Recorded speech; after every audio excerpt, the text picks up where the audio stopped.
Okay, good afternoon, ladies and gentlemen. It's now 5 o'clock and we will begin our Committee of Adjustment for the meeting for the month of September. For everyone's information, we will generally deal with each application according to the order of the agenda. Extra copies are available at the back. If there's anyone present who is not an applicant, an agent, or is interested in the decision of the committee, you may file your interest with our Secretary-Treasurer. Please list the file number, your full name, and mailing address. Copies of the decisions are automatically sent to the applicant and the agent within 15 days of today's meeting. Only the applicant, the minister, a specified person, or any public body may appeal decisions in respect to applications for consent or minor variances to the Ontario Land Tribunal. The decisions are final if there are no appeals 20 days after the committee's decision. May please remind everyone that we are being recorded and to mute your devices, as well as if you wish to speak to an application, make your way to the podium, ensure the mic is on, and state your first and last name for the record. First order of business today is to determine if any members have any disclosures of interest when considering any of the applications that we're dealing with today. Are there any disclosures of interest? Seeing none. Have all the members received the minutes of the previous meeting? Are there any errors or omissions? Seeing none, I have a resolution. I need a mover and a seconder to adopt the meeting minutes. It's moved by Tim and Linda. Thank you.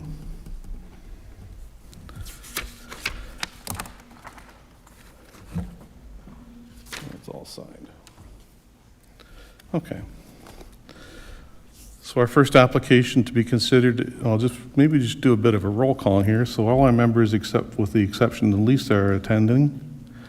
Is Lorelei? Are you online? There you are. You're muted.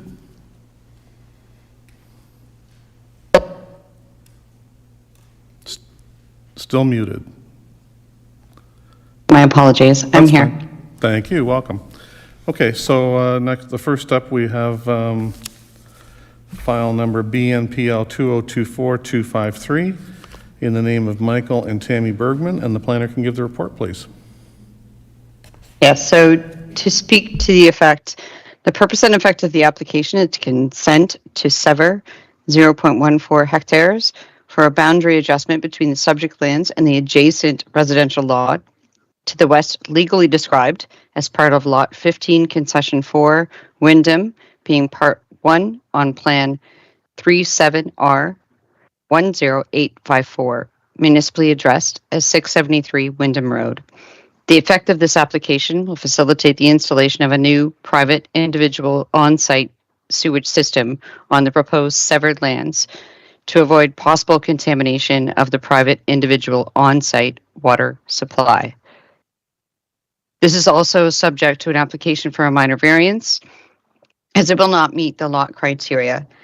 I won't belabor the point for the benefit of the committee and their time. If there's any questions with respect to that, I can answer that further. The recommendation is the application should be refused. To understand that the application is 3 times the size of the actual required lot adjustment to accommodate a new septic system on that property that has been reviewed by a septic certified installer. At this point in time, it's very difficult for planning staff to recommend that there should be an approval of this application in that regard based on the fact that it's in a prime agricultural area. Happy to answer any comments related to that further. I will address with respect to some comments that have been received. No public comments have been received at this point in time. All of the neighbors within 60 meters have been certified by notice, and identify that this is an application that's going to be supported or denied. Nothing has been received in that regard. Consultation has been with the Norfolk County Fire Department and they do not have any objections to the application at this time. Norfolk County Operations Division has no comments from Forestry at this time. GIS has no comments or concerns from Norfolk County. Norfolk County Development Engineering Department has no comments with respect to the application other than the following. A grading plan may be required at the time a building permit application may be required. Development Engineering has reviewed the application and had the following conditions or comments. Drainage, no conditions. A severed parcel is outside of the Gibbons Drain watershed boundary, and as per Norfolk County Bylaw 2704, a lot grading plan may be required. Canada Post has no comments. They do advise that additional things may be required in terms of the severance and zoning application, but they will not affect mail delivery. In conclusion, the application is excessive in this regard, and unfortunately, we have to recommend this application would be refused. We have to recommend that this application be refused in the regard that it's excessive. It's almost 3 times the size of what the certified septic installer has requested would be required to assist in the issue that's occurring at the moment at this time with respect to the issue with the well and the septic distance at this point. So at this point in time, we recommend they find a better, lesser boundary and retain those agricultural lands for their purpose. Okay, thank you. Is there an agent or applicant? Okay, I'll get to you in a second, Nathan. Any questions of the committee to the planner? Linda. Okay, just looking at the report, I see it's on page 23, and I'm assuming this is in the event that the committee approves the application, staff recommend that the proposed benefiting parcel be rezoned to prohibit the existing barn from housing livestock or storing manure. Should the applicants consider an alternative lot configuration for the proposed lot line adjustment through a subsequent application or consent. And I'm just going to go to section 3.17 of the zoning bylaw. States that no livestock shall be permitted to be kept in any zone with the exception of the agricultural zone on parcels with a minimum lot area of 2 hectares, which is about 5 acres. A livestock facility shall comply with the requirements of the Nutrient Management Act and minimum distance separation formula and guidelines. So with regards to, and I did notice, I think it's condition 3 on the attached conditions, that there would be a requirement for rezoning. Is that correct, Alan? Receipt of a letter from the Secretary Treasurer confirming that a zoning bylaw amendment is in full force in effect, which applies to a special provision of the proposed benefiting parcel, which prohibits the existing barn's use to house livestock or store manure. Okay. So I find it like I'm feeling like section 3.17 covers that off because this parcel would be smaller than the minimum requirements of 5 acres. And to ask the applicant to spend about $12,000 on a zoning bylaw application that, in my opinion, is not required is a bit excessive. So I don't know if staff have any comments with regards to that section of the zoning bylaw and why this condition would be there. Lorelei? So I can speak to the components of the PPS that are overarching with respect to the underlying principles of ensuring that there is no conflict between natural agricultural operations with respect to the smell and odor operation, quite frankly, and then to move on from that, this is a proposal that was previously severed as part of a surplus farm severance. Appropriately or not, it's created an issue. So they were to prohibit the lands for future residential use, and that seemingly has not occurred at this point in time. And I do believe that the request, while it could be deferred to have the applicant provide a smaller severance area, it is the component of the PPS that speaks to fundamentally keeping as much agricultural land in purpose. And this application does not seem to prove that purpose. Okay, thank you. Linda? Okay, I don't think that really answered my question, which was specific to the requirement for the rezoning, regardless of whether we approve it or not. Section 3.17 of the zoning bylaw clearly prohibits that property from housing livestock or storing manure. So any rezoning is not required. Is that correct? I think we need to understand, through you, Mr. Chair, excuse me, that was improper. Through you, Mr. Chair, this is a severance, so it's actually the official plan that prevails at this point in time, and not the zoning bylaw. The zoning bylaw is another component that needs to be addressed with respect to frontage and area of the property and the use of the buildings to ensure that all of the consistency of the official plan policies are considered in that regard. Okay, thank you. Anything further, Linda? No. No? Okay, thank you. Anybody else? Any questions of the planner? Nathan?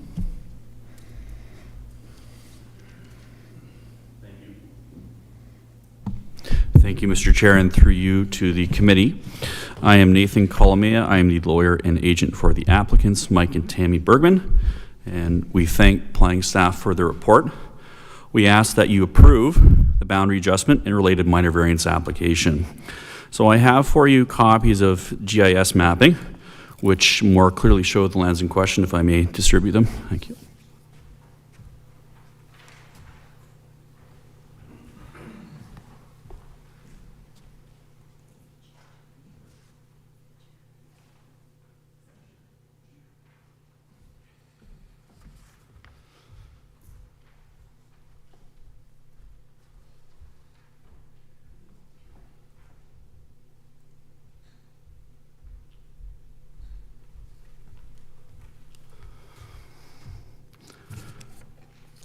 So as identified in the planning report, the application before you today is identical to what this committee previously approved.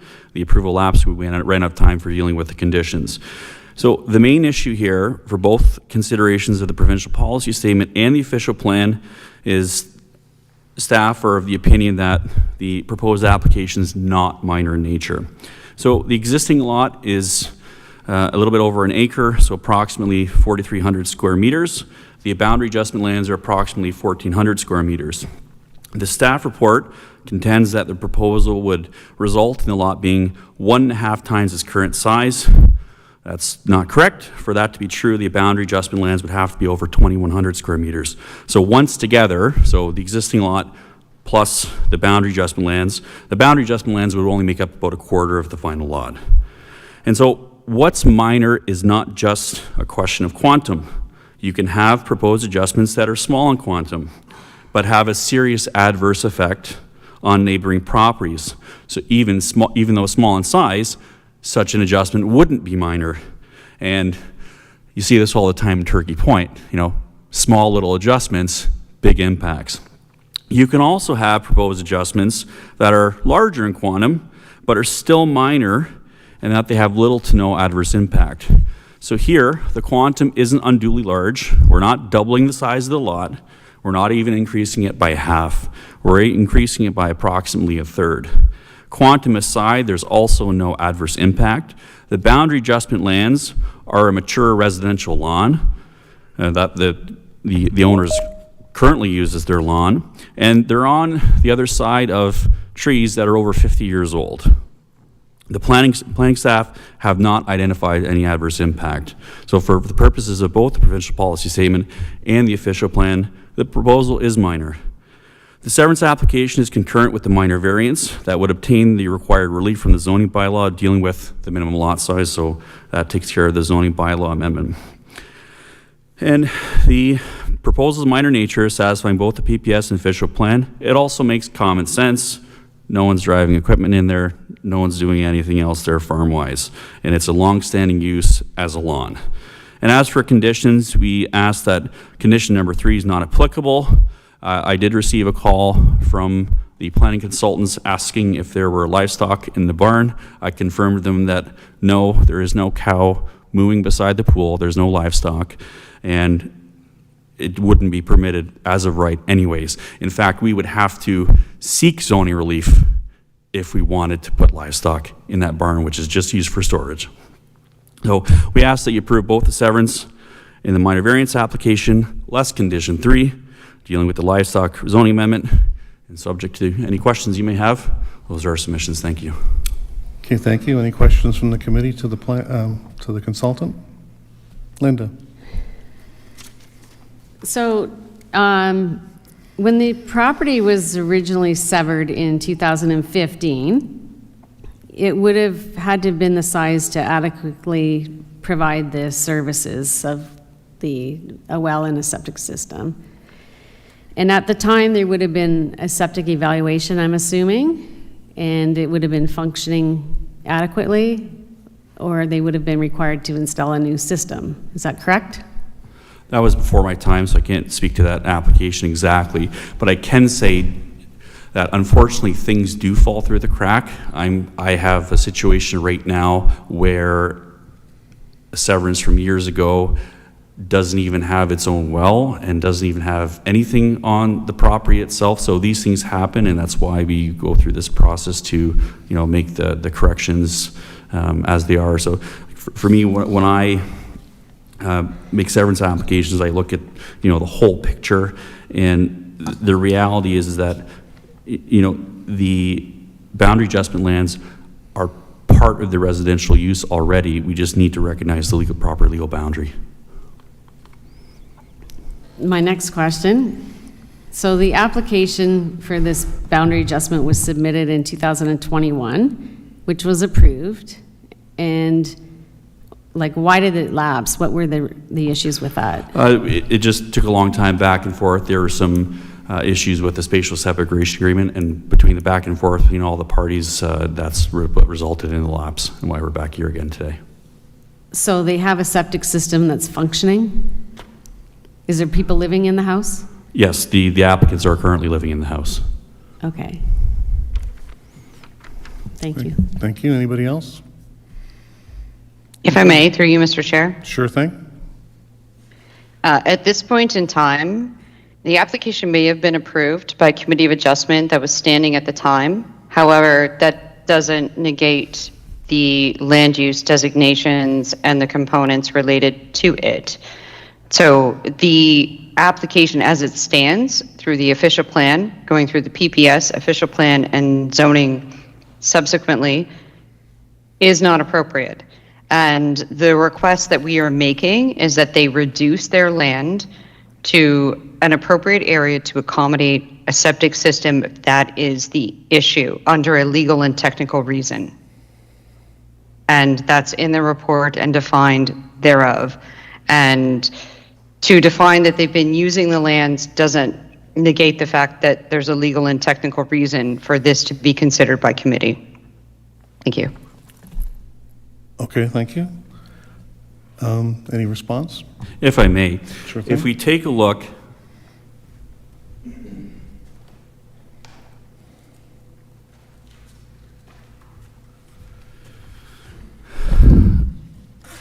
legal or technical reason is a defined term in the provincial policy statement. And legal or technical reason means severances for purposes such as easements, corrections of deeds, quit claims, and minor boundary adjustments.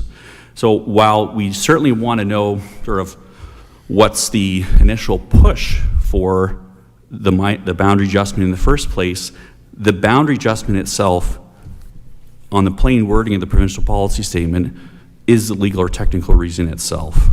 So I think, unfortunately, the planner is conflating different issues, which is what the legal or technical reason is and what's, the impetus for the proposal in the first place.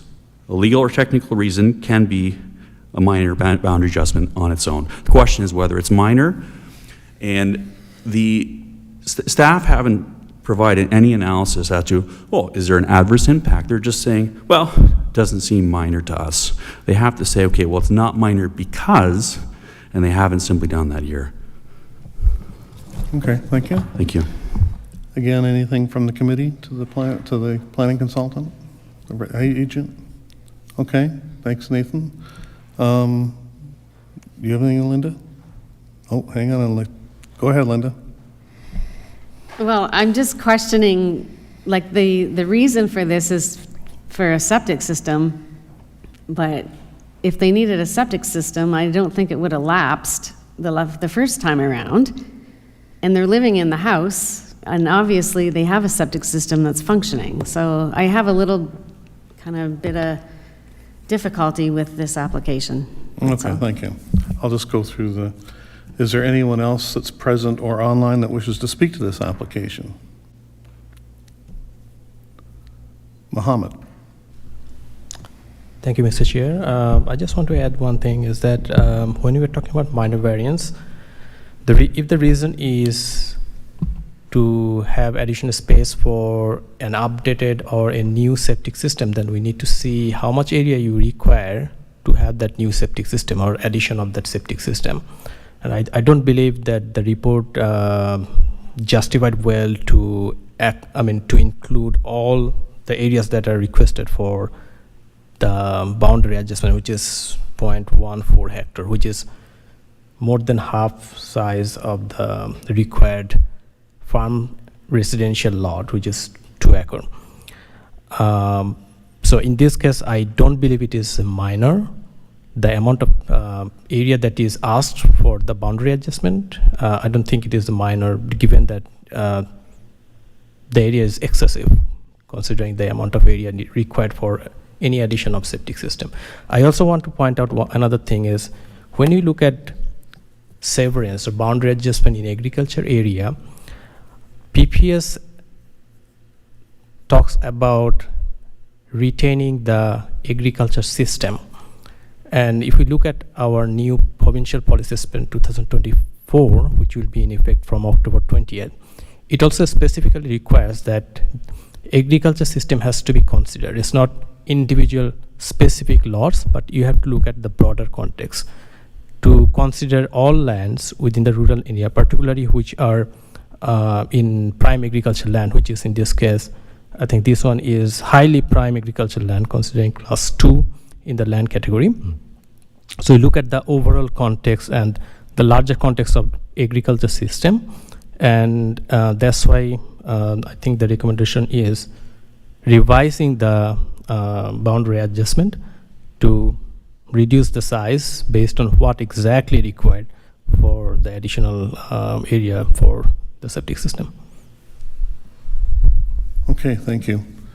Anything from the committee? What are the committee's wishes? Councillor Van Passen. Yes, thank you, Mr. Chairman. Luckily, Linda asked all the questions that I had written down that I was There you going to ask, so that saved me some trouble. And, the question of the septic system, sometimes people's lifestyle changes a little bit, and I bet the septic system works great when it's 2 occupants living there, but I know we have the problem of, 4 or 5 grandkids show up one weekend. It changes the need of the septic system. So, yes, it might be functioning, but it might still need replacing. And I'm not going to, debate with the landowners and their engineers on they need a new septic system. I'll trust them on that one. And the whole argument, I think I've probably made this before. I want to save all the agricultural land in Norfolk County as well, but I also recognize there's a big difference between a map that zones it as agriculture with the fallback position of everything in Norfolk County is prime land and actual cultivatable land. And, you know, the one thing you don't want there, you don't want to rip that tree line out. There's a reason we started planting those in the 1920s, because otherwise all the neighborhoods would get rebates on their taxes, because you don't have to sand the roads in the wintertime anymore, and Mother Nature looks after that. So want to keep the tree line there. The remnant piece between the house and the existing agricultural cultivated field, that little piece is not big enough to turn a tractor around on. So I have no problem with it. I also understand, I had that same comment on the need to make sure they can't put animals in the barn. That just makes no sense. So I would be happy to move the recommendation, deleting that requirement number 3 in the draft that they have. Our zoning bylaw already will enforce that. The MDS will already enforce that. We don't need to send them back to file more paperwork to get a special amendment to do to not allow them to do something they can't do anyway. Okay, so Councillor Van Passen moves approval, and seconder? Tim? I just had one other comment as well. Just hang on a second, we'll get the motion on the floor and we can have some discussion. Go ahead, Tim. Yeah, the other comment is the fact that basically the way the gravel road is beaten in now, right there, it actually allows basically for a natural severance anyway. Once again, you're not going to tear out a gravel road to now plant there after it's been there for so many years, right? There's a lot of base there. So that's just why I agree with it, is because the natural severance is already there and you're never going to farm that little piece anyway. Okay, thank you. Anybody else? Discussion? Okay, I'll call the question. Moved by Chris, seconded by Tim for approval. All those in favor? With yes, approval with a removal of condition number 3. That is that's carried. Thank you. So we will. I just put an X beside it. Mr. Chair, if I may, I'm not sure if procedurally you also need to call the question on the minor variance separately. Oh, yes, we do. Thank you. So I'll finish this one up here. And that was approved. And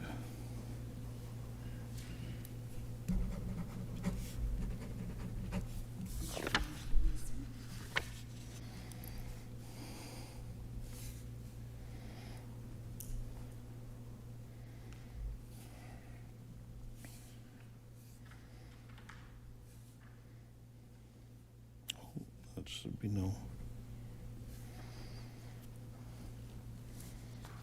Okay, so the application is consistent with the provincial policy statement, does comply with the policies of the Norfolk County official plan, and does meet the intent of the zoning bylaw, and that no public input was received and therefore has not been considered as part of this application. We have removed, I've noted an X beside condition number 3 for removal, and we'll sign away. So next up is the minor variance of the same file, ANPL 2024254. Does the planner have any comments to that application? Laura Lee? Not at this time, through you, Mr. Chair.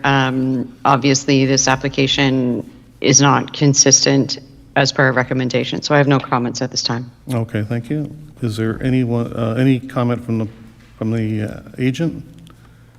No? Okay. Is there anyone present or online that wishes to speak to this application? Hearing none, is there anything from the committee? A mover and a seconder, please. Phil? Seconded by? You can't move it and second it too. You only get one. Nice try, though.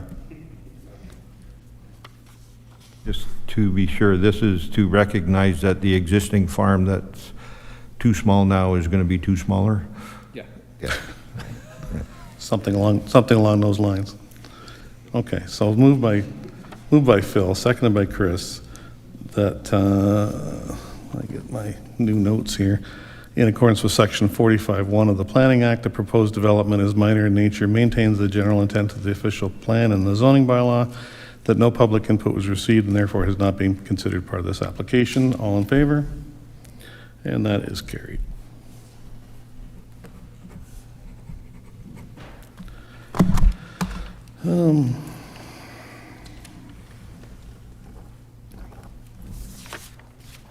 I just scratched a letter.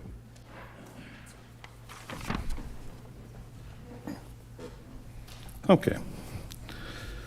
Next up, file number BNPL 2024247, John Charles Addison, Nicole Maria Addison. And the planner can give the report, please.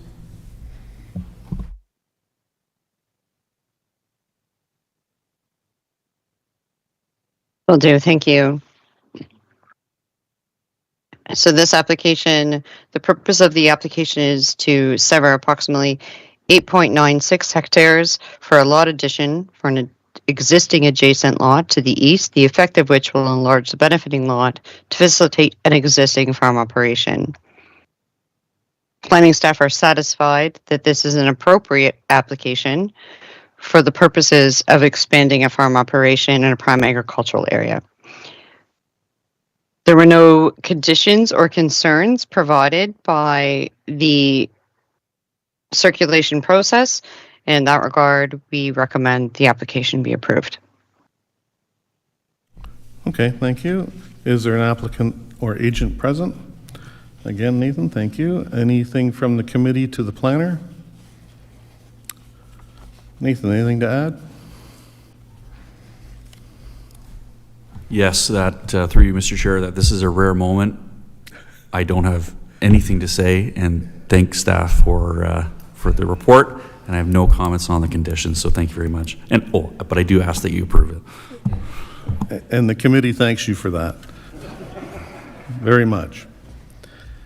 Was there any questions of the committee to the planning consultant, to the applicant? No? Okay. Is there anyone present or online that wishes to speak to this application? Hearing none, the wishes of the committee are? Phil? And Tim? So file number BNPL 2024247, the application is consistent with the provincial policy statement, complies with the policies of the Norfolk County official plan, and meets the intent of the zoning bylaw. No public input was received and therefore has not been considered as part of this application. All those in favor? And that is carried. Thank you.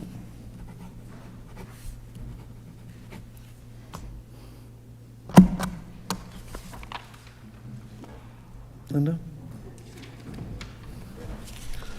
Okay, next up is file number BNPL 2024235, Easy Grow Farms. The planner can give the report, please.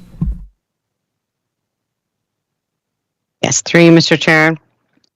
So the application is the purpose of the consent is to sever 0.4 hectares, 0.99 acres, and to retain 48.16 hectares.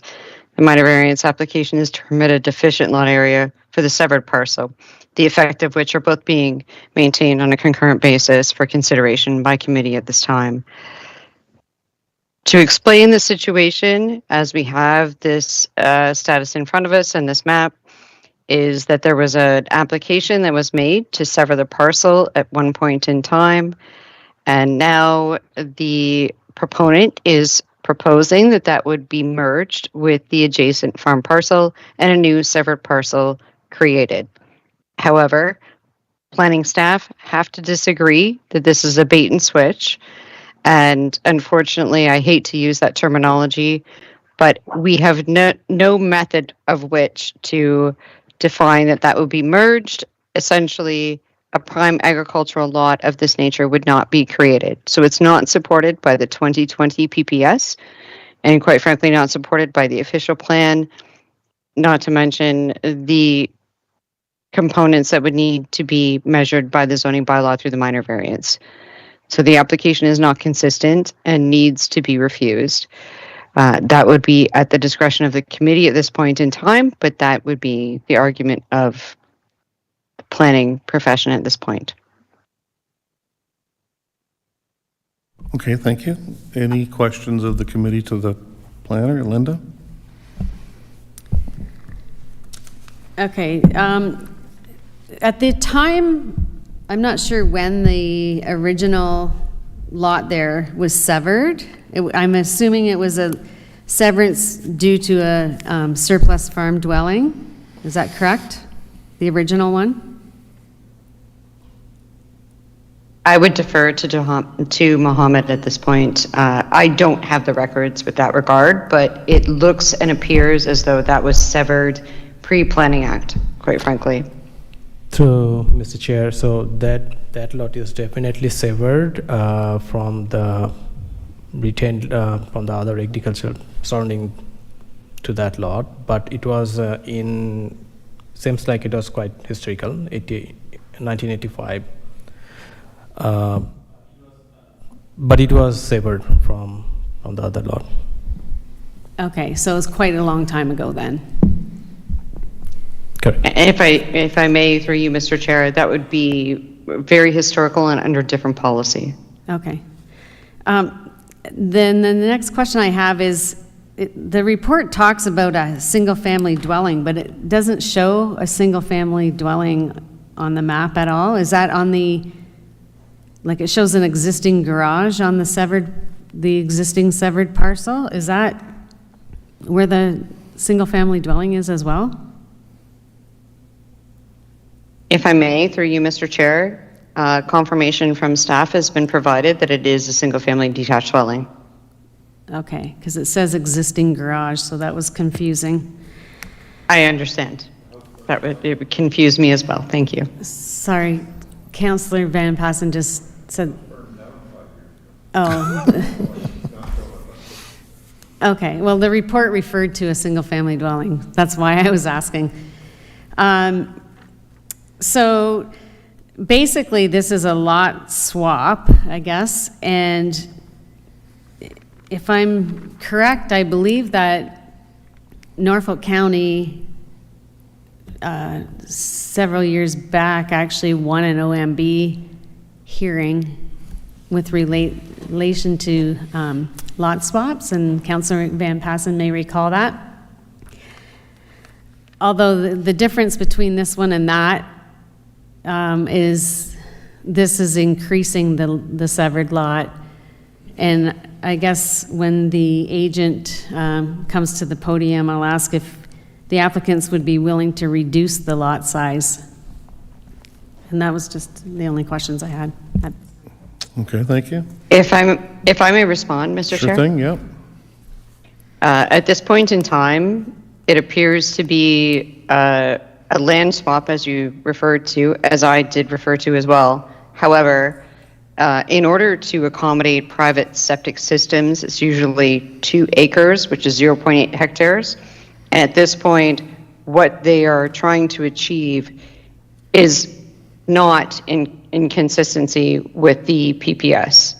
So we need to remember that this is not appropriate, and what the severance they tried to achieve in the beginning may have worked for them in 1985, but policies have changed, and the creation of another severance, we have no guarantee legally that this lot will be merged with the other parcel. So they're going to create 2 lots in a prime agricultural area where the PPS is very clear that you're not permitted to have residential lots.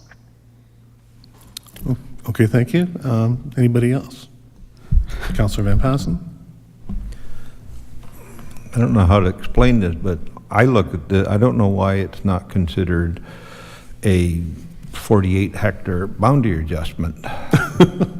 And if they would have taken the application in that way, then it's guaranteed that you're going to surrender that other lot, because it's not a severance, because the intent is not to create a new parcel of land. You're just changing the size of the 2. You have your just under an acre lot existing. We're going to do a 48 hectare boundary adjustment and make that one bigger, and it's going to leave a remnant parcel that is just under an acre as well. Is there a question in there somewhere? Well, I'm asking why this is not considered a boundary adjustment. Why is it considered a severance. If I may, There's the Yes. through you, question. Mr. Chair, Thank you. Yes, go ahead, Laura Lee. I think at this point in time, if you read the legal definition of a legal and technical boundary adjustment through the PPS, which is the overriding policy, this is absolutely not applicable. What is happening here is a new lot creation with the intent of potentially maybe merging, but we can't impose conditions for that to merge. So we don't know. They're creating a second lot, essentially, that we cannot control.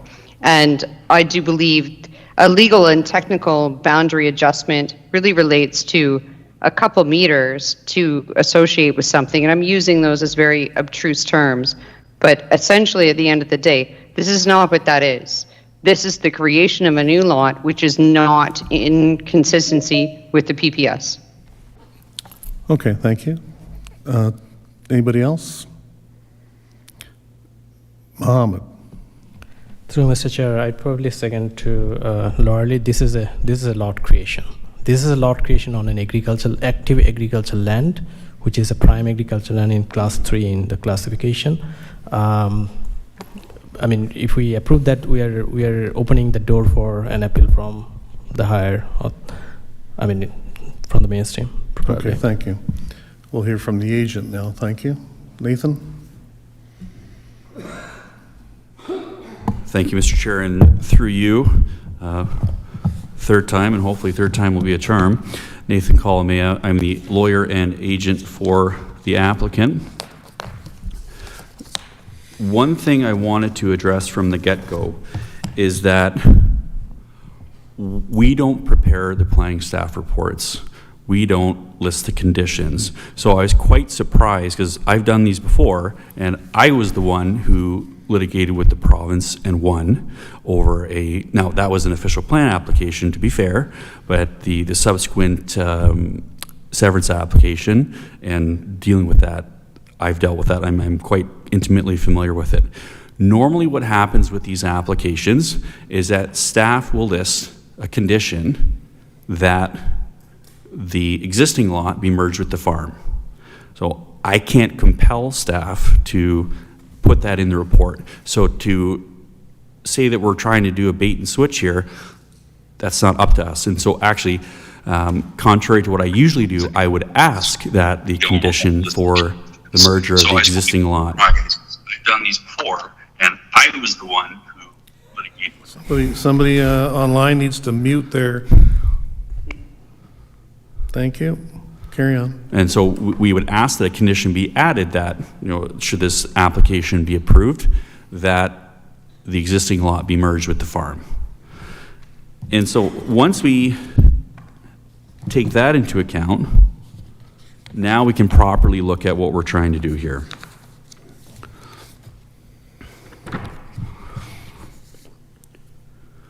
So the planning report first looks at the provincial policy statement, of course, and states that staff are not satisfied that the application is consistent with the PPS. So lot creation and lot adjustment are dealt with in section 2.3.4 of the PPS. Lot creation and lot adjustment are not defined terms in the PPS. So the PPS has not set out their meaning. So staff can't say definitively, well, this is a lot creation, or this is about, you can't say either way because it's not a defined term. We have to look at the application on its own, separate from other applications, and look at the context. And they're two different things. So PPS gives an example of lot creation because, well, what lot creation is permissible? Well, 2.3.4.1c identifies what we commonly see here, a surplus farm dwelling severance as a permitted form of lot creation. So what happens with a surplus farm dwelling severance? We start off with one farm that happens to have a house on it, and we end up with two separate lots. A separate lot with the house on it and the retained farmland. Well, what happens with a lot adjustment? We start off with two lots, and we end up with two lots. The only thing that's changed are the configurations of the boundaries. And the previous application that we just dealt with is an example of that. We're not saying that those were new lots. We shifted some land between two properties. Now both of their configurations are different, but that clearly is not a lot creation. That's a lot adjustment. So what are we starting off with here? We're starting off with two lots with two different owners. And what do we end up with? The same thing. Two lots with two separate owners. We are not asking to keep the existing lot and to add a new one and somehow end up with three lots. It's not at all what we're asking for. And so what's changed here? The configuration between the two lots. And so section 2.3.4 per 2 of the provincial policy statement provides that lot adjustments in agriculture areas may be permitted for legal or technical reasons. And so legal or technical reason is a defined term in the PPS, and it includes severances for purposes, it means severances for purposes such as easements, corrections of deeds, quitclaims, and minor boundary adjustments, which do not result in the creation of a new lot. So if I move this lot over by 10 meters, it's not a new lot. So the location really should not matter. All we're doing fundamentally is like any other boundary adjustment, we're adjusting the boundaries between two lots. And not only is this adjustment minor in nature, it goes beyond that. Because right now, my clients could sell that lot, because it's a perfectly fine conveyable lot to anyone.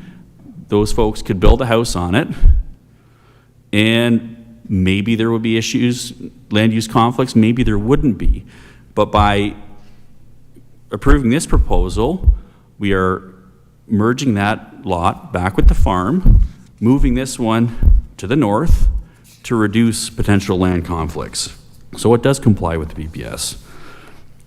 And Norfolk County's official plan in section 7.2.3A, subsection 6, it also permits lot creation for legal or technical reasons, and I will say the official plan wording is better than the PPS wording because it gets here, including minor boundary adjustments, corrections of deeds, quitclaims, easements or rights of way, or other purposes that do not create an additional separate lot. And that's the key here. We're not creating an additional separate lot. We start with two, we end up with two.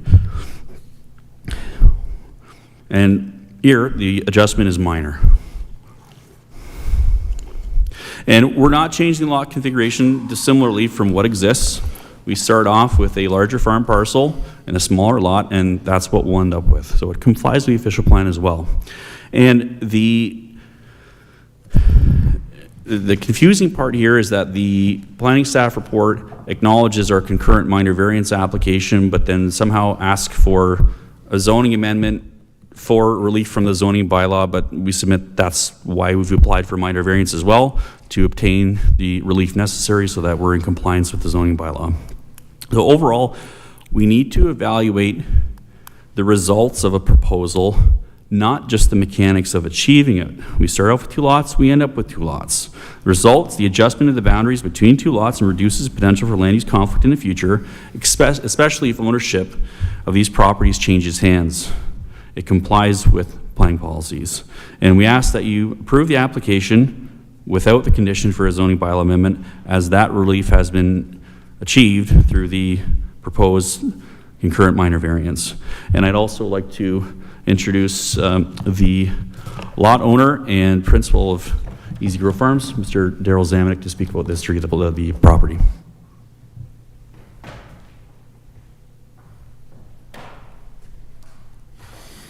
Thank you, Nathan. It's interesting to listen to how knowledgeable you all are. I appreciate everything. Here I will try to explain the rationale for allowing our building lot to be moved on our farm at 1771 Norfolk County.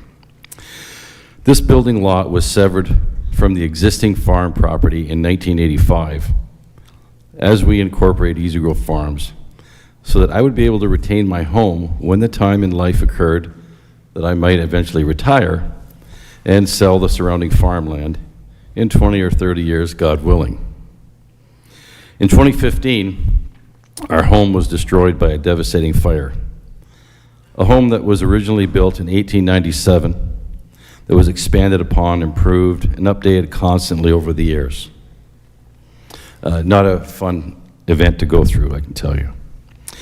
At that time, we needed to have a home to live in, so we purchased a home off the farm. We still wish to build on the farm that our family has owned since 1935. A farm I was born on, and I am the third generation on this land. My son Dusty is the fourth, and would likely move into this house once we no longer walk this earth at the new location. Our farming operation has drastically changed over the decades. We are now employing over 250 people, Canadian and offshore, for up to 8 months of the year, as well as 20 full-time employees, and our business is continually expanding. Year to date, our total wages for our companies combined are $3.5 million, with an additional $600,000 or $700,000 to finish our fiscal year's crop cycle. The actual location of the existing building lot is now a parking area and is no longer practical to build at the current location. Our head office is in the barn on the border of the existing lot location and the currently severed building lot. It's a very busy farm. We ship out more than 300 semi-loads of strawberry plants per season on a 24-hour basis. We operate 2 shifts, so it's a very busy farm, 20 hours a day. I really don't want to live there anymore. The location we have chosen for the lot relocation has never been farmable land. Those of us that might be old enough remember that in 1965, Dutch elm disease ravaged elm trees in Norfolk and surrounding townships in Ontario. My father removed the elm trees in this location of low, swampy ground. Over the subsequent decades, we have never been able to grow any crop that has been economically viable in this proposed location. We have added statements from successful cash crop farmers that have rented our lands over the years to sustain this statement. And you want me to read them? Sure. The first one is from Uhas Farms. I have rented the subject land from Daryl Zamanek, Easy Grow Farms, in 2012 and 2014. The first year we had planted and harvested corn, and the second in soybeans as a normal crop rotation. Of all the land we cropped at the location, the area in question had yields that just did not justify the cost of seeds and fertilizer. I kindly indicated to Daryl that it was fortunate that he only had 5 acres of such miserable ground. The remainder of the acres utilized are some of the most fertile soils he has grown in his 40-plus years of farming. He kindly refuses to spend any inputs to plant any crop on this piece. Mr. Gary Uhas is a large cash crop operation with over 40 years of experience farming more than 3,000 acres. As such, Mr. Uhas has an extreme history of cropland viability and profitability. And this is his signed statement. Okay, can I just interrupt you for a second? Certainly. I think the committee, and I hope has a pretty good idea of where you're going with your application. I think we've got a pretty good sense of where you're coming from. I don't think you need to read all your testimonials. You can leave them with the clerk, and Sure. we can enter them on the record, okay? Yeah, Thank you. okay. In closing then, Okay. you understand everything. If I understand, and I'll lean to the committee because you're the people with all the understanding, we are allowed to build a house on any location on that farm, if I understand the zoning of that farm. We propose to build a house on the poorest ground.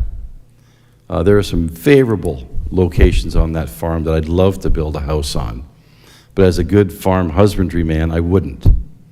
So asking to move the location of our lot to some non-farmable land is just perhaps a common sense event. Okay. Thank you. Thank you. Any questions or from Councillor Van Passen To the agent or to the, For the applicant, I'm glad he brought letters, because I hope you don't mind, I did walk through that part of your farm, and I might have, I wouldn't wanted to say that bean crop wasn't worth planting, but you've got other people that have said that, so. We've tried Okay. to grow many crops in that area over Okay. 20 years. anybody else, questions to the applicant or the agent? Mohammed? So, Mr. Chair, I would probably point out two things. The first one is if we put a condition of merging that the existing lot with the agricultural land, the written piece of land, then I'm just wondering what would be the tools in future to refrain the owner to have a surplus dwelling to sever that again. So that might be one thing. Then the total intent of land swapping or creating not more than, not creating any more lots will not be prevail, right? And the other thing is, if we consider that as land swap, land adjustment, which is a few hundred years or few hundred feet meters away from the original, and putting that on an existing, we might have question about the fertility of that land, but putting it on an existing farming land, that might not be considered as a minor. So I just wanted to point out these two things. Okay, thank you. Councillor Van Passen? I got to get some clarification on that. Are you saying that they can build a house there right now and then wait 5 years and then sever it off as a surplus farm dwelling, but then that would create an additional lot? That would create an additional lot, correct? So they're actually So overall, the trying to preserve the number of lots. They're going to trade one for another rather than just building it and creating a new one. So this is actually the better option, wouldn't it? So in this case, so Mr. Chair, in this case, we are talking about not creating any additional land. That means the existing lot will be merged with the agriculture farmland, and instead of that, we are making that individual lot away from the current one. So there is no change of number of lots. But that will open up the possibility to have a surplus dwelling severance for the land that is now merging. So eventually it will create the lot that it is right now here. So you are creating another piece of land in future. Linda? There is a requirement for surplus farm dwelling has to be, what is it, Chris, a minimum of 10 years old? Or is it, I think it's, To Mr. Chair, it is 10 years 10 old, years. but the current structure is probably already 10 years old. So it will be eligible to have a surplus dwelling. I understand there is no current structure there. The house burnt down. There's no house there. So 10 years would start from now, if this was to proceed, or to whenever the house was built? Yeah, so if Okay. there is no And- structure, my Sorry, I'm understanding not was done. there isn't a structure, but if there is no structure, then I know, think, yeah. yep. And Go ahead. in addition to that, he could build a house on the existing severed lot, and there's nothing right now that would stop him from building a house on the spot where he wants. If I may, through you, Mr. Chair. Go ahead, Laura Please, Lee. if I may. I do believe we're convoluting this situation here. So there is an existing house. Habitable or not would be the definition. So I think the proper recommendation here at that point, if the house is burned down, then the application should be deferred. The creation of a new lot in a prime agricultural area under the PPS, which we can't control, where they want it is not appropriate. So we need to put this aside and deal with it another day. and stop debating the matter, quite frankly. Okay, thank you. Tim, did you have something to add or not? Yeah, through the chair, my only question was to Mohammed, is there a way to, like, now that this house is gone or burned or whatever, is there a way to define that property no longer as you said, as a surplus dwelling? To approve this, I'd want to know that there's absolutely no way a dwelling is gone, it's a gravel parking lot now, there's no dwelling. Your lot is over at the new location. True, Mr. Chair, that needs to be done through a zoning amendment. I mean, we cannot do that through this committee. Okay, thank you. I'm going to get Nathan to respond briefly, because he did have lots of time before. So if you can just wrap it up and summarize. Thank you, Mr. Chair. So it's a little bit easier to analyze in terms of building opportunities. So right now, there might be three, but we'll call them two core building opportunities. You could rebuild the house on the existing lot. Okay? You could also put a new house on the retained farmland, because the existing severance was done so many years ago that the sort of usual freeze that gets applied with surplus farm dwellings does not apply here. So what we're proposing, and this is the same thing that we do for boundary adjustments, is you convey a 1 foot square from the existing severed parcel to Norfolk County, which disrupts the previous consent, you merge the farm. So even if we rebuilt on that exact same spot, it's still the same problem. You still have to wait 10 years. The requirement in the official plan is a currently habitable dwelling. Well, the clock stopped when the house burned down.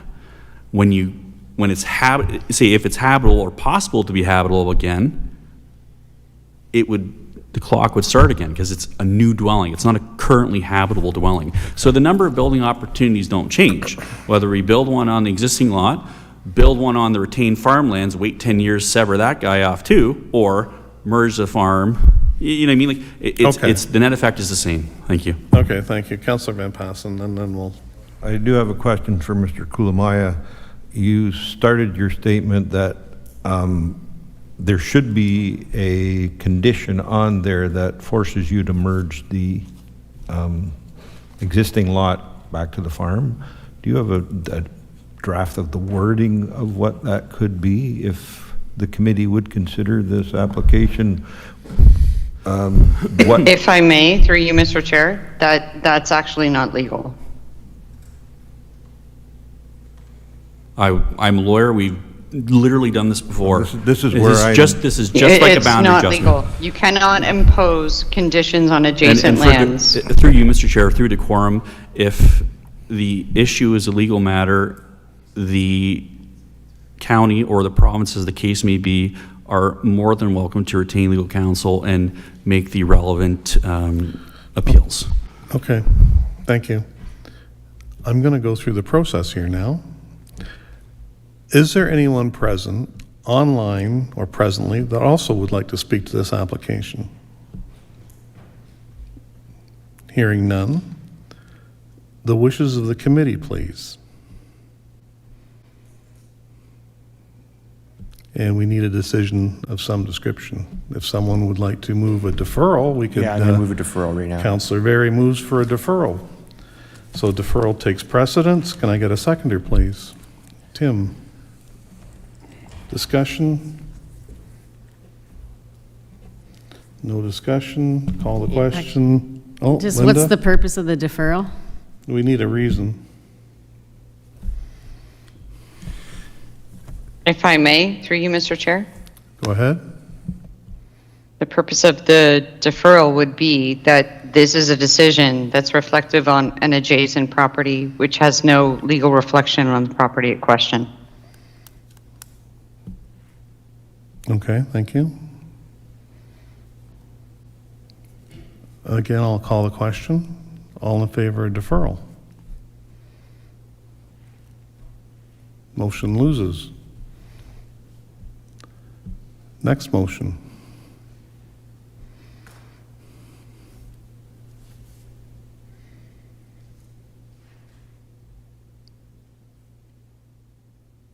Okay, then I'll move Councilor Ver- to refuse it then. I'm not going to abide something that's illegal. Like, I don't Okay, know what other alternative we have. thank you. Seconder?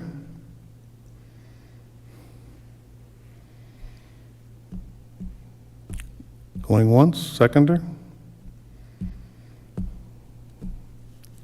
That motion fails also. Next motion. Councillor Van Passen. I think we only have three options. I am reading the draft of the conditions that our staff has kindly provided. Receipt of a letter from Norfolk County indicating that their requirement, financial or otherwise.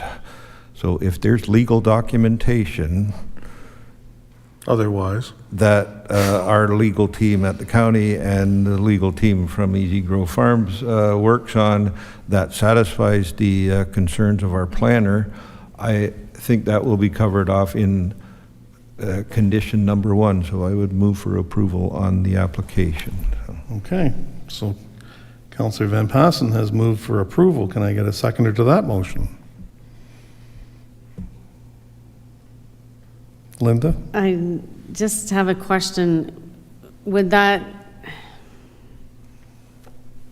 if we approve this without being specific about the requirement for the other lot to merge, I have concerns with that. I'd like to see it at a condition written.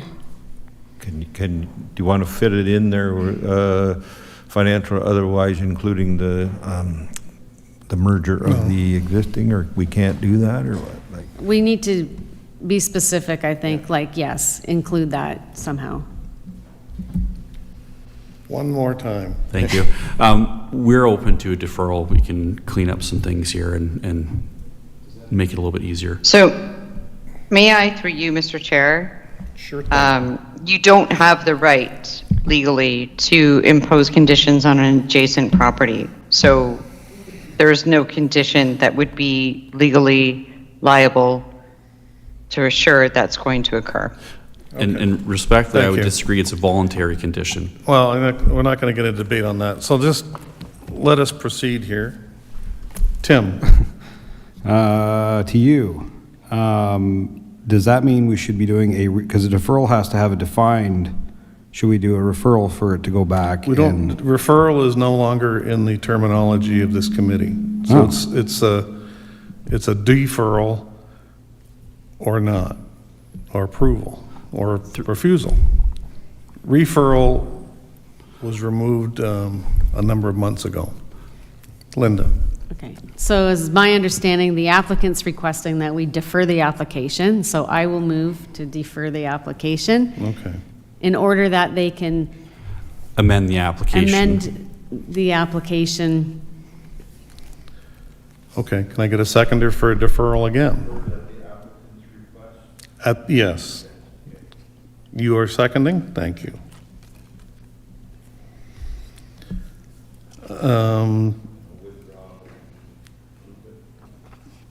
Yes. Well, it never went anywhere.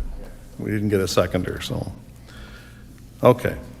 Motion on the floor for deferral at the applicant's request.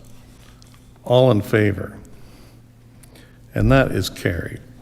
Thank you very much. Thank you.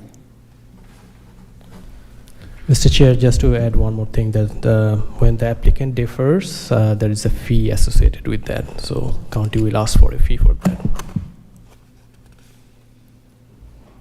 Okay, so.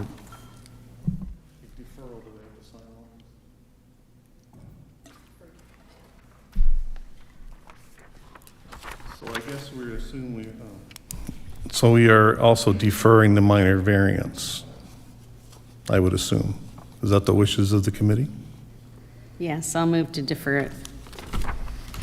So again, just to make sure I cover all the bases, I will put it out there that is there anyone present or online that wishes to speak to file number ANPL 2024236?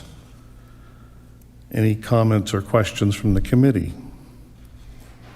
So we have a motion by Linda to defer. Seconder, please. Phil.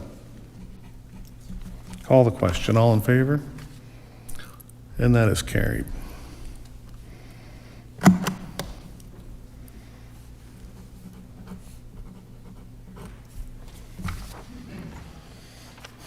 Okay. Moving right along. File number BNPL 2024248, Dirk and Christine Powell. And the planner can give the report, please. Thank you. Through you, Mr. Chair. This is the purpose of the application is to sever approximately 52 hectares to an agriculturally already operable operation adjacent to them. I do understand if you're looking at map A, it is a little bit of a weird configuration. However, it is supportive of the PPS documents. And we'll move on from there. If there's any questions with respect to the existing dwelling units and proposed housing, I don't believe there's an issue. Planning staff are very supportive of the application and recommend approval. If you need further clarification, I'm happy to provide. Okay, thank you. Any questions or comments from, questions of the committee to the planner? Is there an applicant or agent present or online? No? Is there anyone present or online that wishes to speak to this application? Can I get a recommendation for approval? Can I get a motion, Linda? Moves to approve. Seconded by Phil. File number BNPL 2024248. The application is consistent with the provincial policy statement, complies with the policies of the Norfolk County official plan, and meets the intent of the zoning bylaw, and that no public input was received and therefore has not been considered as part of this application. All in favor? That is carried. Thank you. And approved. Okay, next up is file number 2024, ANPL 2024234, Benjamin Gammon, and the planner can give the report, please.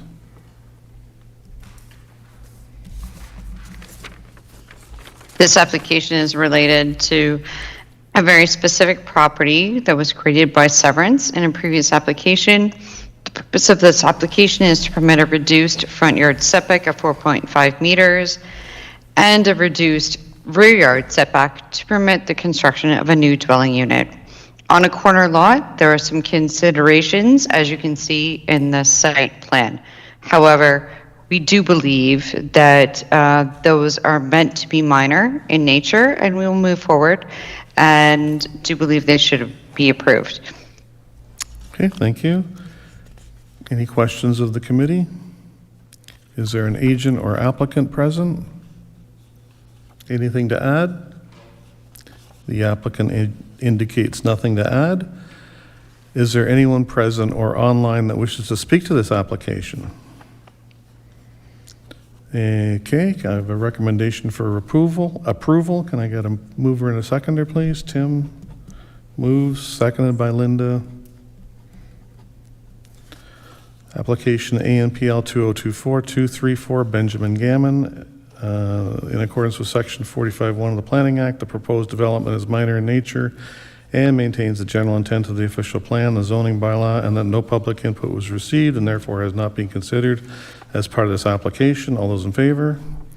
And that is carried. Thank you.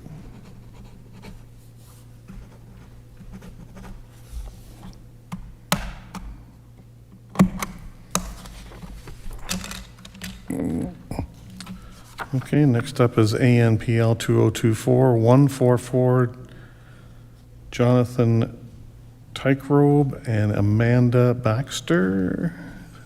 I hope I have that right. And the planner can give the report, please.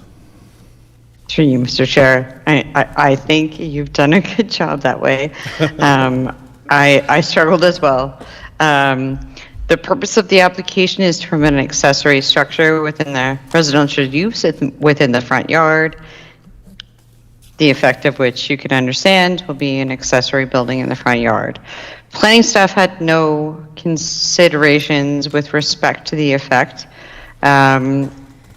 Absolutely, the one intent that I would point out is that the accessory structure does permit the ability for people to store their stuff, let's put it that way, without being obtrusive of the streetscape. So I know I'm not saying it very well. So I don't feel like this as a planning component, I think we've defined it within the planning report, has provided everything that is proper and should be approved. Okay, thank you. Any questions from the committee? Is there an agent or applicant present? No? Is there anyone present or online that wishes to speak to this application? Hearing none, recommendation for approval, mover, seconder, Phil and Councillor Van Passen.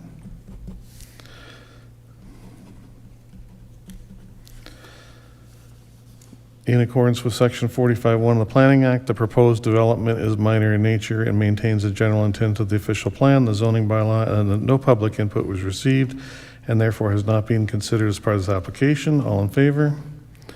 And that is carried. Thank you.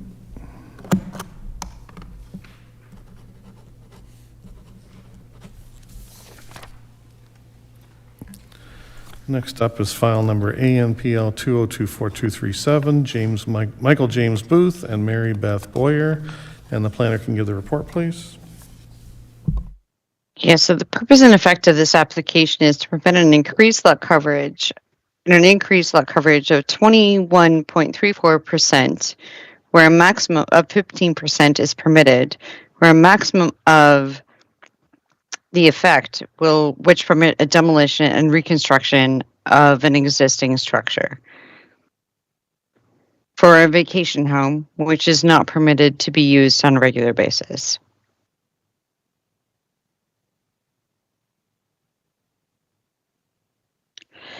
So the effect of which, if we look at this plan, is to identify the new accessory assets to the building, so to speak.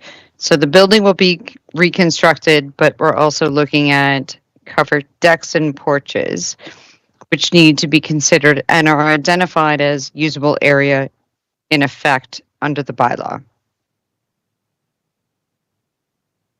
However, we have found that this will be not impactful in a certain way. So if you can flip to the next slide, please, Tara. Not that one. We have to refuse the application only on the sense, and it's on the sole propensity of committee decision, in the sense that you don't have safe access inside and out of this community. And you've permitted many before. However, from a planning principle, I cannot suggest that this is a good idea. That it? Anything else, Lorelei? No, Laura Lee has nothing else to say unless you're going to ask me. Okay, thank you. Any questions from the committee to the planner? Is there an agent or applicant present? Anything to add, sir? If so, please come up to the podium, state your name for the public record.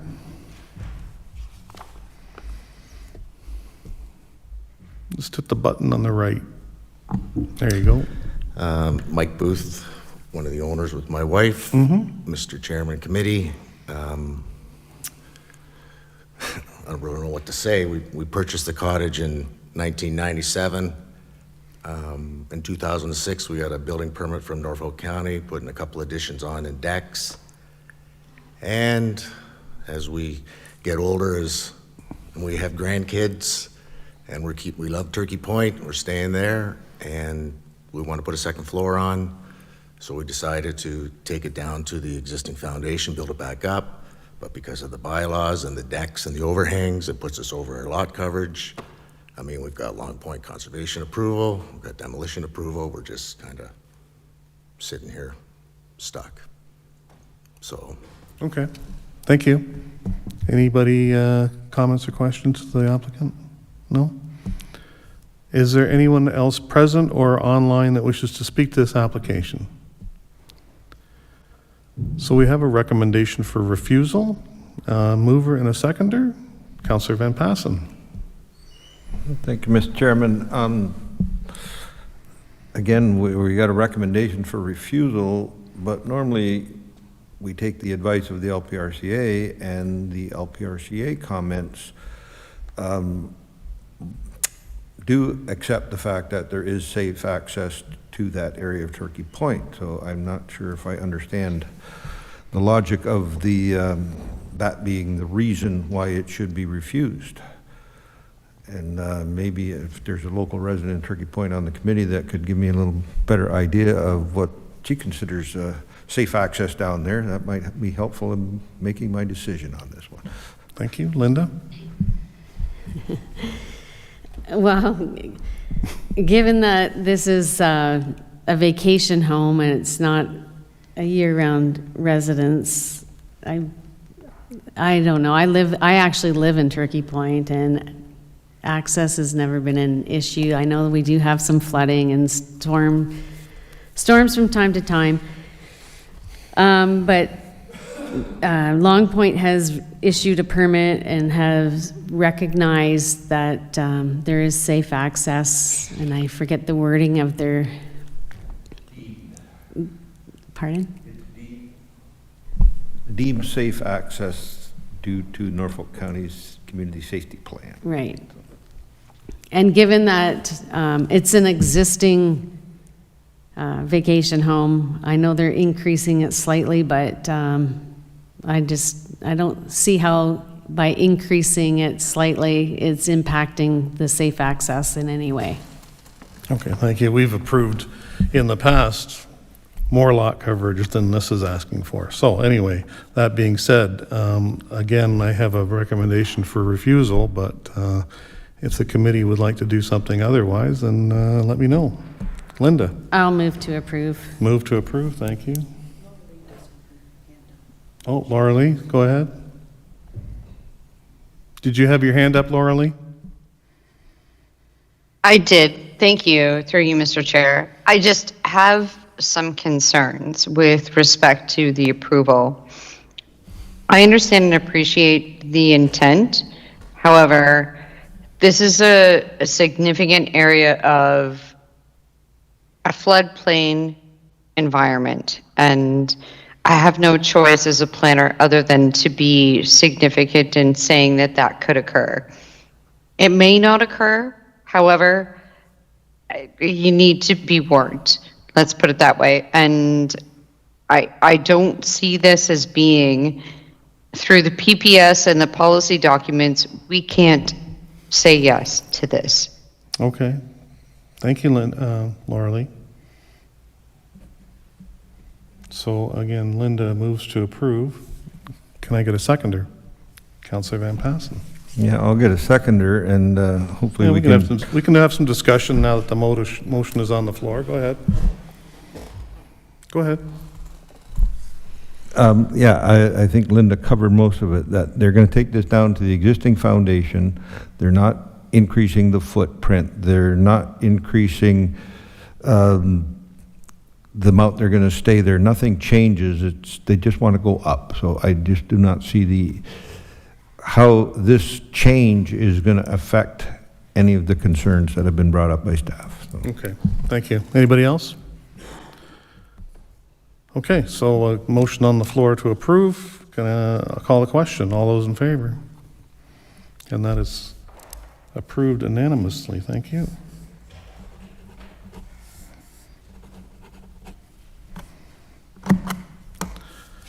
And there you go. Thank you. Okay, next up is file number ANPL 2024245, Jennifer Monder and Wesley Sexsmith, please. The planner can give the report.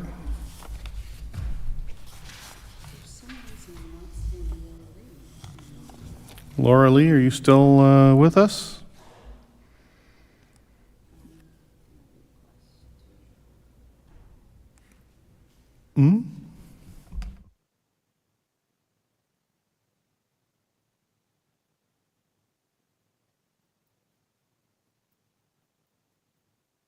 You're back with us? And you're muted.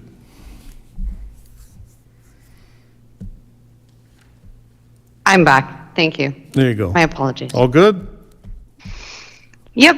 Welcome back. Welcome back to fun time. Yep. Carry on. You Okay. can go ahead. Okay. So in this particular file, we're dealing with a very simple application, quite frankly. So the purpose and effect of the application is to permit a maximum usable floor area of an accessory structure. It isn't significant in times of flooding, and the only unfortunate circumstance in this particular circumstance is that they built it without a permit. So let's be clear about that. Tara, if you can flip. So what they didn't understand is that they thought they had a Conservation Authority permit and enough said. However, that being said, it's not permitted and needs to be recognized. There is no significant issues from a planning perspective to permit this structure to continue. Okay. Anything You else? can flip now. Anything else to add? No, we can flip now again. Okay, thank you. So you've recommended a deferral. I recommended a deferral only on the basis that they need to apply for an actual application for a building permit. So let's be clear about that. From the LPRCA. And from the Building Code Act, quite frankly. Right, okay. Any questions? Linda? Sorry, I just have a question about the mapping. It's map B, the purple line, it says MNR's ANSI, and then the LPRCA generic reg line which is the line for the hazard land? Is it the LPRCA generic reg line? It should be, but I will be honest with you that oftentimes that line changes. It becomes a little bit more, it just becomes a little bit more phonetic because they don't have the opportunity to actually review every site. So what they map is based on GIS mapping and just pushing that push point out.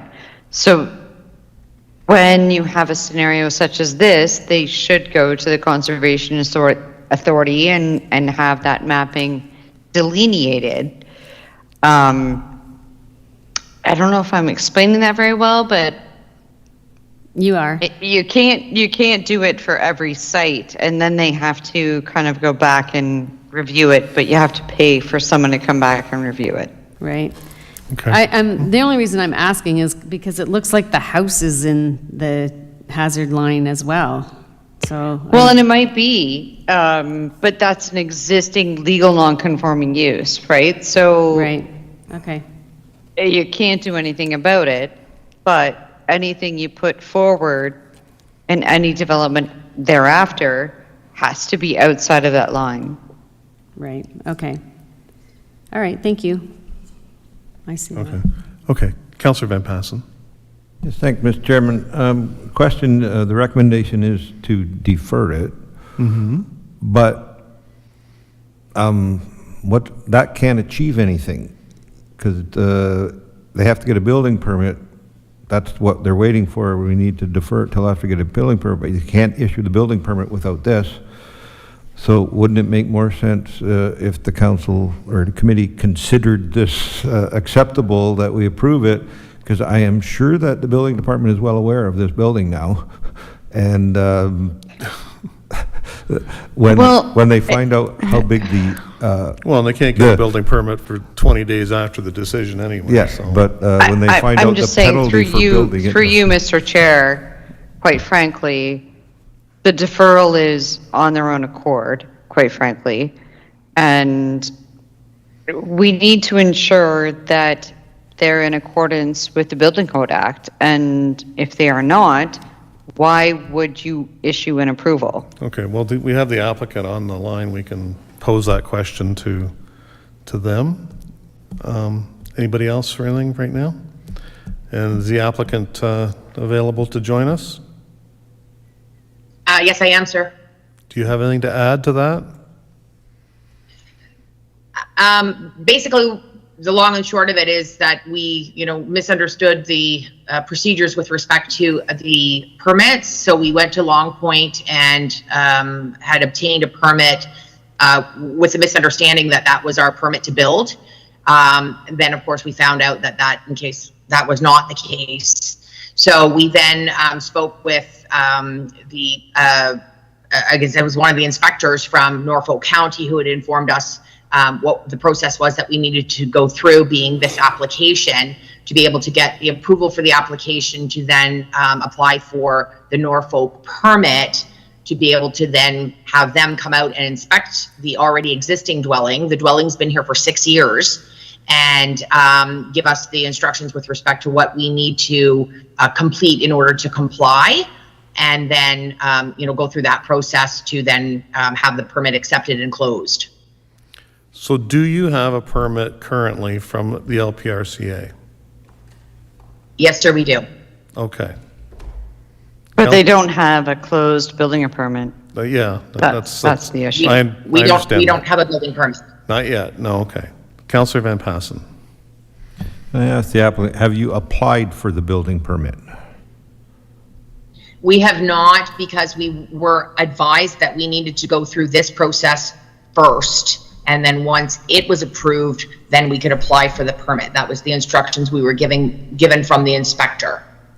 20 days from today if we approve it. Yeah, well, see, this is where Correct, and we're, Right. yeah. they're getting different advice from Well, different sides. Just hang on a second, one at a time. Councillor Van Passen, you finishing? Well, see, any other one we've done is when you apply for the building permit, and the building department will require this before they can issue the permit. Right. So it makes no sense that they would give the applicant the advice that they have to apply for this first before they can apply for the permit. That's the part I don't understand. I'm not going to disagree with it. I'm just going to go to Mohammed. I think he has a comment to make for that. Mr. Chair, yes, I think that's, although there is a misunderstanding, but that's right. I mean, right now the building is not in compliance because it has zoning, it needs zoning relief. So building will not give permit until the zoning relief is resolved. So the minor, I think the minor variance needs to go first. Okay. Linda? No? Go ahead. Yeah, I just have a question for Mohammed. Is this actually the right place for, like, if it's in hazard land, does that not have to be a zoning bylaw amendment as opposed to a minor variance? Through Mr. Chair, we have two types of hazard lands. One is the hazard land zoning. I think it is outside the zoning. Let me check again. It is outside the county's hazard land zoning, but it is within the Long Point Region Conservation Authority hazard land zone. I mean, they don't have zoning, but they have a hazard land area based on the flood, 100-year floodplains and flood hazard issues. So the building is within that hazard area, but not within the county hazard land zoning. So they are permitted to have that instead. But in this case, it is about the size, I think. Okay. So I have a question to you, Mohammed. The applicant states that they now have a permit from LPRCA. Is that one of the boxes checked off in this process going forward? So, Mr. Chair, I don't have information whether we have that permit or not, or maybe we can look at that. But I'm just or- going by what she's saying, that they now have a permit. That's one box checked off. They can move on to what we're doing here. If we approve or whatever tonight, they can move forward with the building permit process. Yes, if we have a Long Point Regional Authority permit, then we can, we can approve this minor variance if committee wants, and then it can go to building permit. Okay, thank you. Anything else to add? And I'm sorry, you need to state your name for the record. We didn't get that when you first came on to the applicant. I'm sorry, sir. My name is Jennifer Maunder. Okay. Anything else to add, Jennifer? No, sir. Okay, thank you. Is there anyone present or online that wishes to speak to this application? Anything further from the committee? What are the wishes of the committee?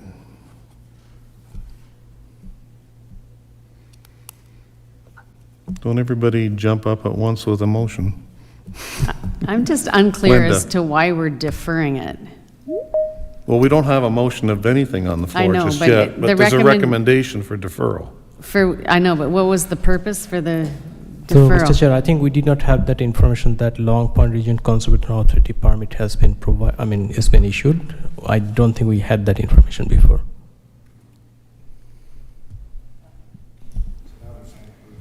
Okay. All right, I'll move to approve the application. Tim, okay, thank you.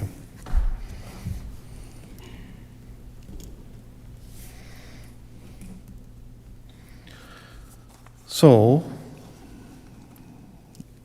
this is a minor variance.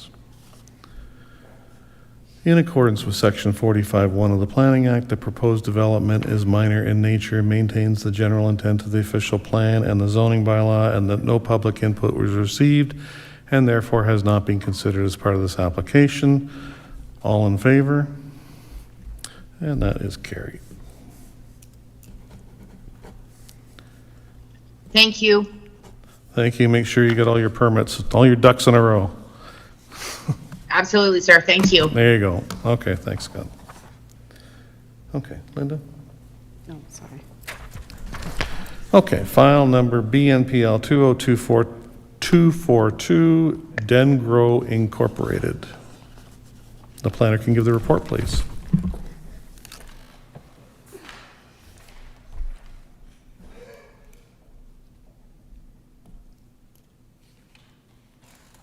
Sorry, you muted, Laura Lee.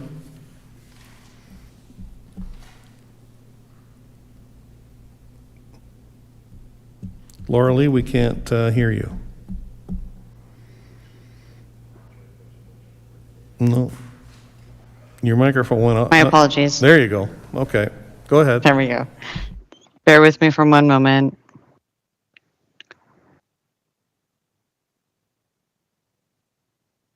That was interesting.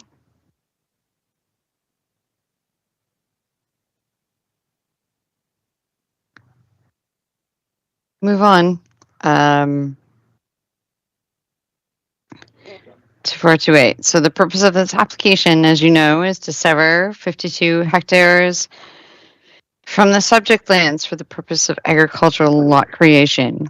Upon severance, the proposed lot retained lands would have an area of 42 hectares. The proposed severed parcels would have a frontage along and access along concession 10.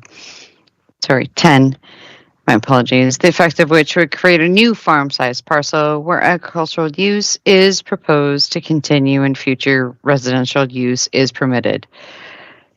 In fact, this could be very simple for the discussion. There is nothing to discuss here. It comprises the PPS, and we will move forward, and they're doing everything right. Yes, this parcel here in retained lands may or may not provide an an additional residential structure or not, but I think we're in good hands here. So this is not, it's recommendation for approval. Okay, thank you. Nothing in the PPS or Oh. the official plan contradicts that effect. Okay, thank you. That it? Yep, okay. Linda? I've always got questions, don't I? I just noticed in the report that MTO is requesting that a shed be removed. Do they give a reason why? So the only request is that, like, from MTO, they will often do that with respect of anyone. So they're always trying to protect the roadway for right-of-ways. And in this regard, I think it was inappropriate. It's a cautionary measure. I don't think we need to worry about it, but that's what they do. So I myself live on a highway, and they take road windings. So they don't want those old sedimentary structures that are like right on the road with respect to, you know, too close to the highway, etc. They want to know they can take that right widening, and that's what their big issue is. Okay, because I'm Sorry, that was very long-winded. That's all right. No, that's all right. But I'm looking at the mapping, and like all of the sheds are behind the house or further from the road than the house. So it doesn't make any sense to me. But that's here nor there. But they won't take it. They're giving you a cautionary measure. If you put something close to the road, that's what they say. That's all they say. They give you the cautionary measure. Okay. Okay. Thank you. you. Councillor Van Passen. And just on that one, that is condition number 4 in the recommended conditions. Can't we just change that condition number 4 to receipt of a letter from the MTO confirming all their conditions have been satisfied? Because if the applicant can renegotiate whether they have to move the shed or not, as long as the MTO is happy, we're happy. Why do we have to be this specific in that wording of that condition?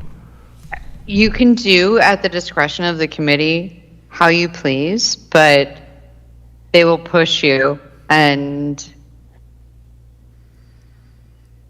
I would suggest that you just abide by it. However, and I can't say this, I'm not a lawyer, you might be in a position wherein you can actually require them to pay you for it, but I can't state that. Through Mr. Chair, I would just add one more thing is the reason MTA asked to remove that perhaps it is because it is within an intersection where their setback areas is larger than normal corridor setbacks. So in this case, I think 400 meters or something. I'm not sure though, but I mean, as I see that it is within the intersection area, I would suggest keep what MTO provided as a condition, because we don't generally edit the conditions from agencies and stuff. Yeah, okay. Thank you. Anybody else?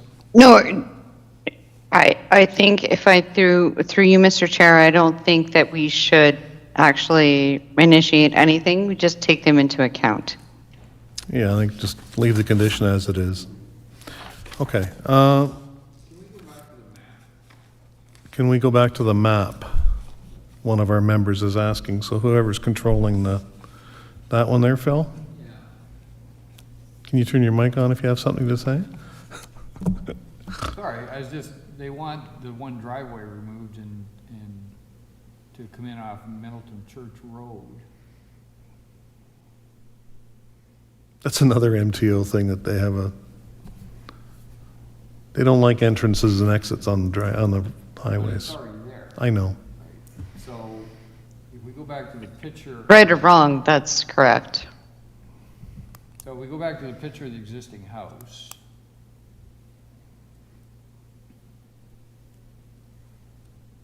Can we change that one there? Yeah.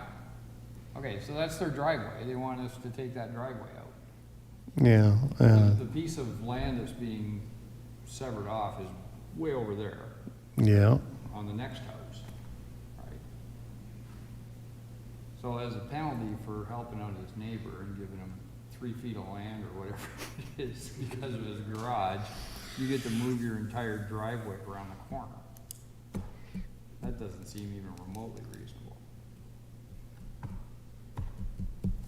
Any comment, Laura Lee? All I would say is that that's a typical MTO comment. They always defer it to the interior road. So That's my experience, I don't know too. what to tell you, but Yeah, okay, thank you. Anybody else? Is there an applicant or agent present or online? Hearing none. Anybody that wishes to speak to this application present or online?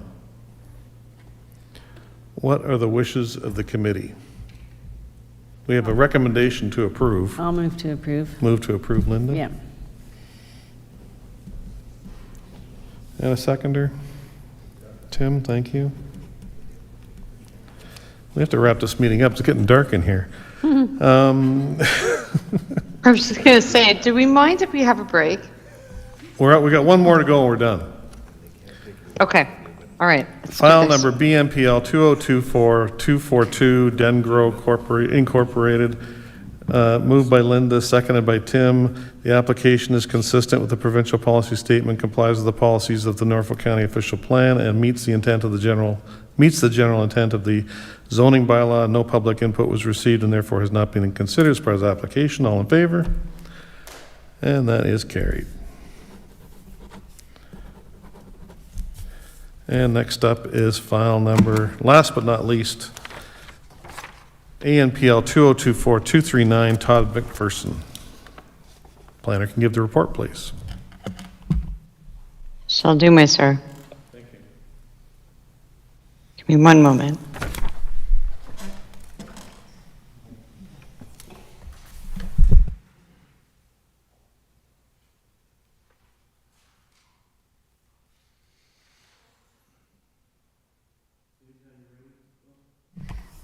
Whenever you're ready, Lorelei.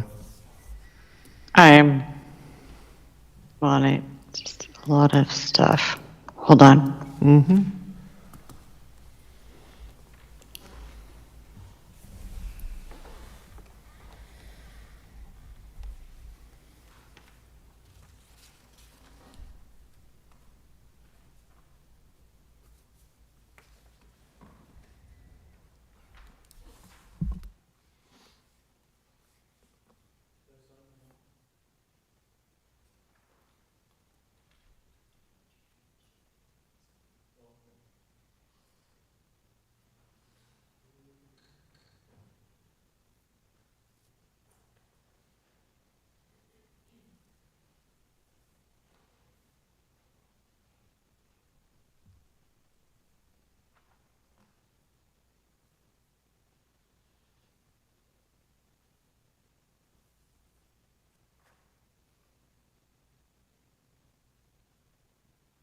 All right, so we're talking about, I can't say the name.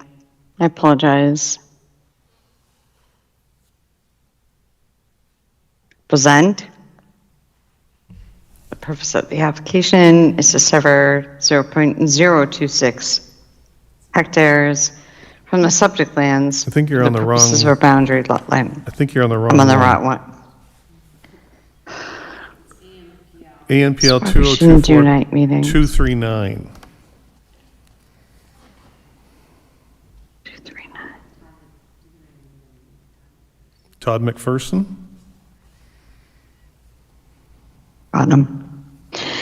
Thank you. Sorry. So the purpose of the application is to vary the provision of subsection 3.21G of the county's comprehensive zoning bylaw 1Z2/2014 to provide the permit to construct a usable floor area on the subject lands. I'm not going to get into details here. Quite frankly, this is ridiculous. The application was submitted for the construction of an accessory structure, garage and carport. There are very little complications that are involved in this. They met all of the 4 tests of the minor variance, and quite frankly, that was demonstrated in the planning report and maps provided.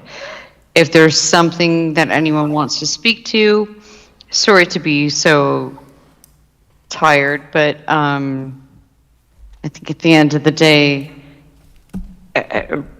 there's nothing here that is upsetting from a planning perspective.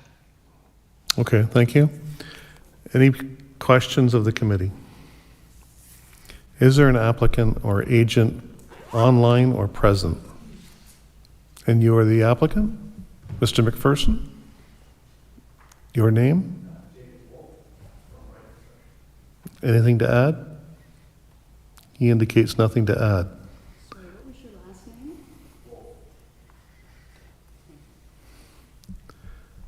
Any questions of the committee to Mr. Wolf? Nothing? Okay. Recommendation for approval? Tim moves, seconded by Linda. In accordance with Section 45(1) of the Planning Act, the proposed development is minor in nature and maintains the general intent of the official plan, the zoning bylaw, and that no public input was received and therefore has not been.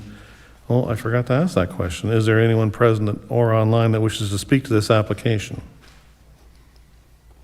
Hearing none, I will continue. And that no public input was received and therefore has not been considered as part of this application. All in favor? And that is carried unanimously. Thank you very much. Laura Lee, thank you for joining us tonight. Bless you, my friends. Thank you, all of you, and have a good day. Yep.